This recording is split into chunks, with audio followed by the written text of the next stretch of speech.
So a little bit ago, I got asked to make a tutorial on this kind of multi-layered colorful visualizer I posted a while ago.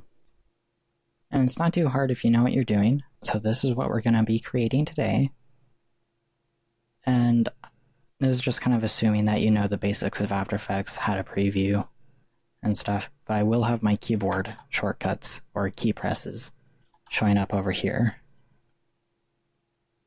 Okay, so let's get started. First, create a new project. And then we want to bring our song in to our project. I'm just going to drag it down into a new composition. And then just save it really quick, because it's always important to save your projects. And we can name this Janji Visualizer. Okay, so now I'm just going to take a quick listen, holding down Control. It's a little bit loud, so I'm just going to turn it down teensy bit. Also tip, if you hold Control while scrolling through values, it goes by decimal places instead of whole numbers, so it goes slower, and if you hold Shift, it just goes a lot faster.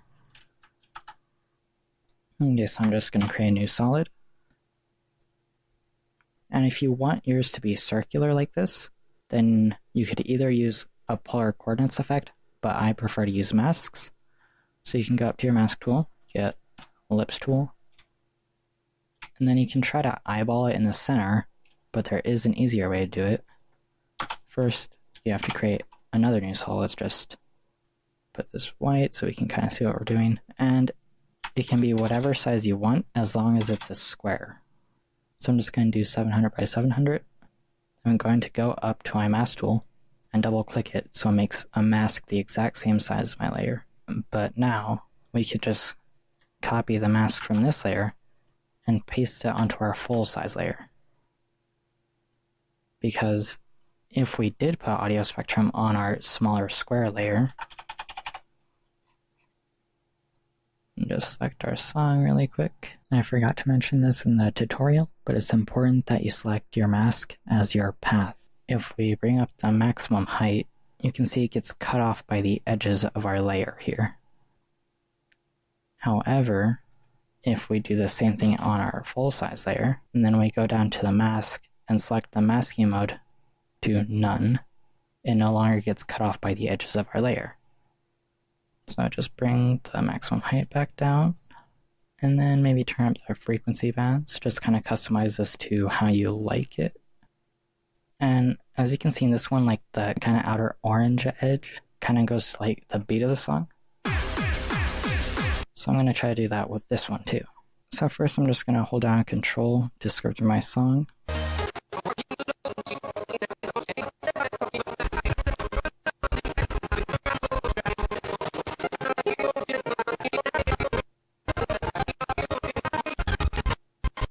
Until we find the place where there is a beat in the song.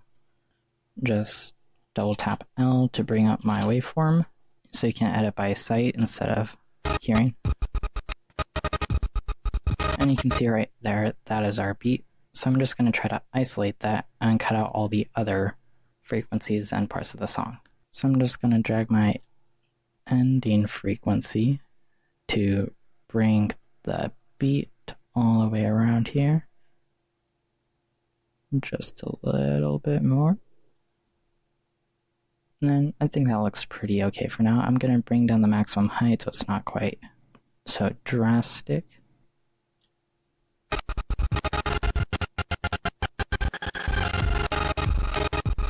Okay, so now I'm just going to trim my work area down a little bit, and I'm going to run preview and see what we see.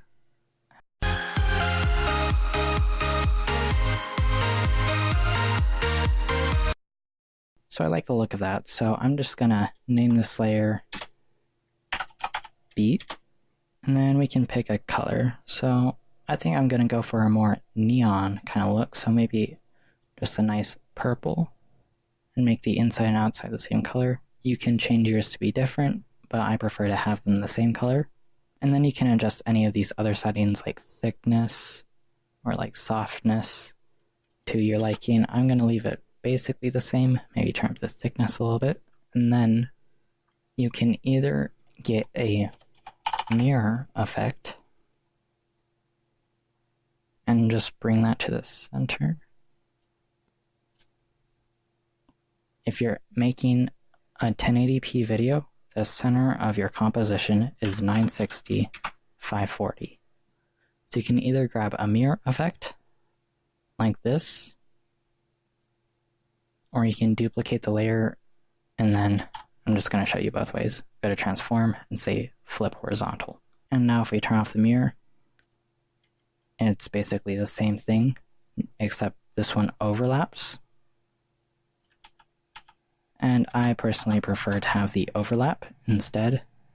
So I'm just going to delete those mirrors, but you can have it either way. Okay, and now I'm just going to change the color of these layers to purple so we can easily distinguish them from the rest. Okay, so now that we have that, I'm just going to duplicate one of the layers and turn the other two off. Now that we have the beat of the song, let's try to find another thing that we can isolate and have it visualized. So right now I'm thinking the singer's voice, so I'm just going to try to find a spot in the song that mostly has their voice, and bring my work area to over there. Gonna zoom in.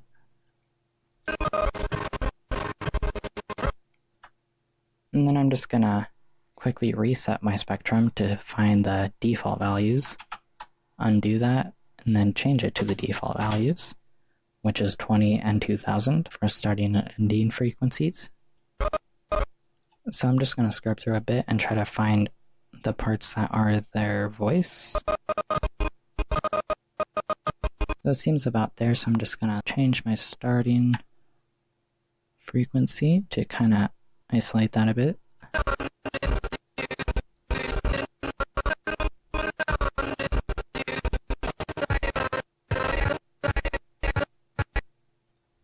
And it seems there's still a little bit of like maybe the beat in there, so I'm gonna change my ending frequency a bit to try to cut that part out.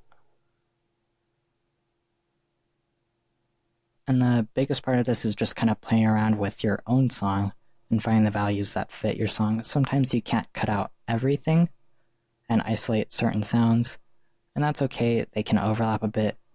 You can go up to your audio tab and get a high low pass filter and put on your song and try to isolate it like that. However, some will like first, of course, you have to like duplicate your song and select that separate layer. But what basically the high pass low pass filter does is it filters out the higher frequencies and lower frequencies. It doesn't always work, but if you can't get your song isolated, you can always try doing that.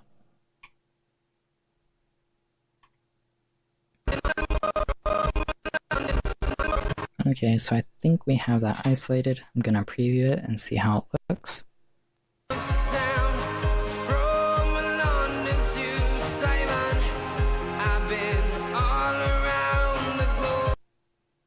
And as you can see, I couldn't exactly isolate it, but it still kind of works. I'm gonna bring up the maximum height a bit, and I sometimes like to turn up the audio duration, which will smooth it out a bit and kind of give it just a nicer look. But you might not want to do that if you're working with something like the beat of the song that you want to be really punchy, but if it's something like a voice, I think it looks a little bit better for it to be smooth.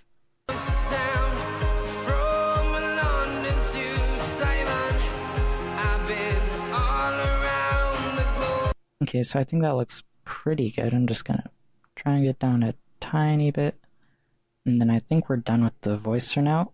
I'm just gonna name this voice, and we can make this maybe a yellow color, just contrasting colors with the purple. That's a bit of a limeish color. Bring it down so it's more yellow. And then I'm going to do the same thing with this one. First, change the color of the label to yellow. Duplicate it. Go up to transform and flip horizontal. So now if we turn everything on,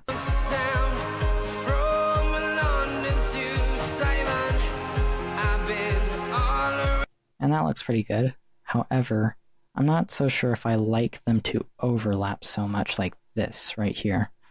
So what I did in this one, as you can see, the orange part is only on the outside and like the blue parts are only on the inside.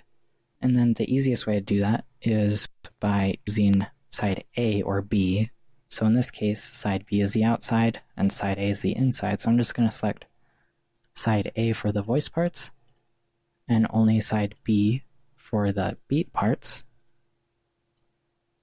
So now we have this kind of nice contrasting, just like on the edges look. Okay, so now I think I'm going to try to isolate the melody of the song. So I'm just going to find a spot where there's mostly the melody. And drag my work area over there. And zoom in by pressing equals. And remember to save your project. So I'm just going to duplicate one of my beat layers and drag it on top because I do not want the audio duration to be as long as the voice one. And just change it to the default values, which again are 20 and 2000. And then I am going to solo this layer and quickly just name it melody. And then we can make this one a nice like cyan color. I'm just going along with the neon look and then change the label to cyan. And then yeah, change this to side A again. And we can scrub through again, trying to find the melody like we did with the other ones. So I think I see it over here, kind of. So I'm going to drag up my end frequency and kind of get more of that range in there. Maybe down a little bit. And then drag up my starting frequency so it's not quite so crowded. Let's see what that looks like.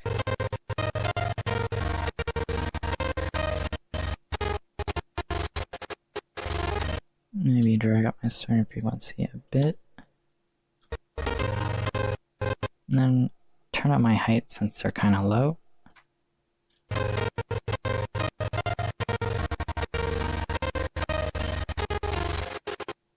And it's kind of jittery, so I'm going to turn up my audio duration a bit.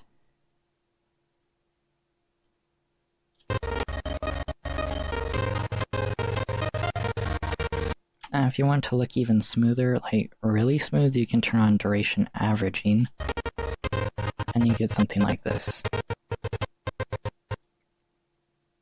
But like it's just kind of really blobby, and I kind of like the sharper points, so I'm gonna leave that unticked. And then I'm gonna save my project, unsolo that layer, and just maybe go to the middle of the song, and then bring my work area over, and then just preview and see what we have so far.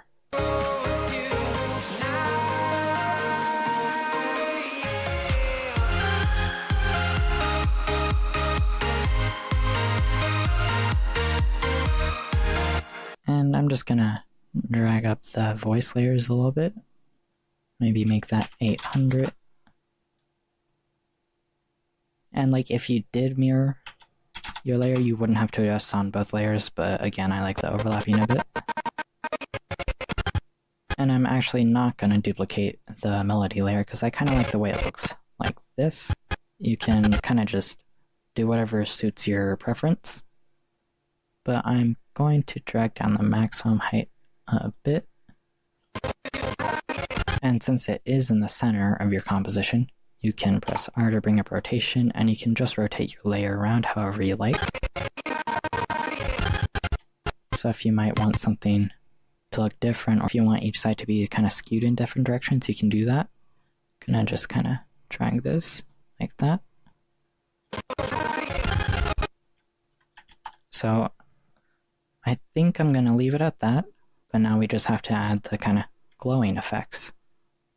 Also, if you do want this kind of reflection at the bottom, you can't really see it through the like YouTube bar, but if you do want this kind of reflection at the bottom, I am going to be using Video Copilot's Reflectance plugin. It is free, so I suggest you go download it.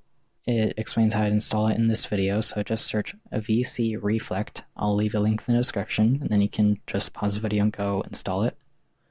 But back to the tutorial. To get this kind of glowy look, I'm just going to press Ctrl-Shift-Y to create an adjustment layer, or you can go up to Layer, New, Adjustment Layer. And if you don't know what adjustment layers do, whatever effects that are applied to them also apply to the layers below it. So I'm going to just search up glow and drag it onto the adjustment layer, and now all our layers glow. And it looks okay already. However, if you want your glows to look really good, you can go over to here and change your color depth to 32 bits per channel. And that makes glows look really kind of just neon-y. It will take a little bit longer to render, but it's worth it. So I'm just going to drag up the radius a bit, maybe turn down the intensity. And also you can put on your adjustment layer kind of just whatever you would like to do. But I'm just going to leave it with the glow. Then we can create some text. Maybe Janji. Bring that up. Just our artist's name. And then I'm gonna go over to my window align panel, which I already have out, and just align this in the center of our composition and drag it up a bit. Then I'm gonna type out the name of the song. Goes to night.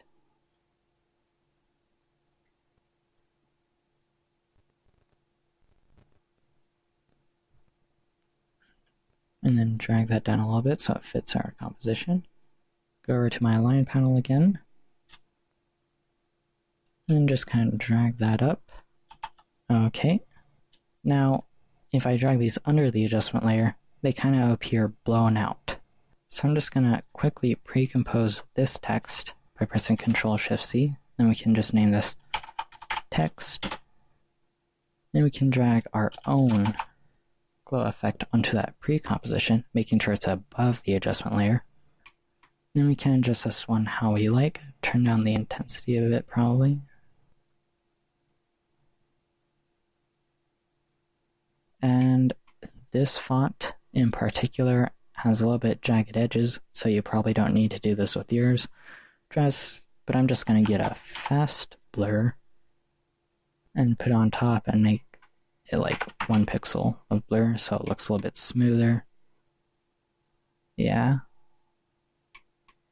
And then now if you want to create like a loading bar or something, it's pretty easy. For like a simple one like this, I basically put a circle and keyframe the rotation from the beginning to the end of the song. I'm just gonna do something really quick. I'm going to go into our text composition. I'm going to create a new solid. It doesn't matter what size, I'm just going to make it the same color as our text. And I'm going to drag it down so it's roughly bar shaped. And then we can go into our main composition and make sure it's kind of the same size, which it is not, so I'm going to just drag it down a bit more.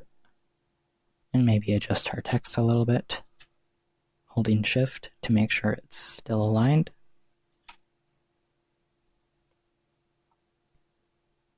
Maybe make it just a little bit thinner. And now we can press Y to grab our anchor point, then hold Control or Shift to bring it to the middle left point of our layer. And now we can press S on our layer to bring up scale. I'm going to go to the end of my composition and make a keyframe for it. Go to the beginning, unlink the length and width. I'm going to drag it down to 0. And now what we have is, over the course of the song, it'll slowly scale up based on that property. So now we can add the reflection. I'm just going to go ahead and press Ctrl-Shift-C again to pre-compose everything, and we can just name this all. And then I'm going to go down to Effects, Video Copilot, and VC Reflect. And then drag that on. You won't see anything at first because the floor is at the bottom of your composition, but if you bring up the floor position, just drag that up, and you can see we now have a reflection. It doesn't look like too much like an actual reflection yet because we still need to adjust some of the things like fall off, so it looks kind of like it's on a floor like that. Then we can adjust blurriness a bit so it kind of looks like the floor is waxy or something, and that looks pretty good. It kind of feels like there's too much room at the top, so I'm going to go into my pre-composition, select everything, and just hold Shift and drag it up a bit. So now we can drag up our floor a bit more and just have the reflection filling up some more of the space. And I think that looks pretty good. So basically all it's left to do is to export, so we can go to File, Export, and you can add to Render Queue or Media Encoder Queue, whichever one you want. I'm not going to do that quite yet because I want to spice up mine a little bit more. I'm not going to do that as like part of the tutorial, but I'm just going to like speed up the footage so you can see what I'm doing, but I'm not really going to explain it. If this tutorial helped you, feel free to subscribe, not to this channel, but I'm going to be making a second channel that focuses mainly on After Effects and animation things. I will have a link in the description if it's up by the time you see this video, or have a clickable card here. And see you in the next one.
empty. The only thing I can see is my own silhouette.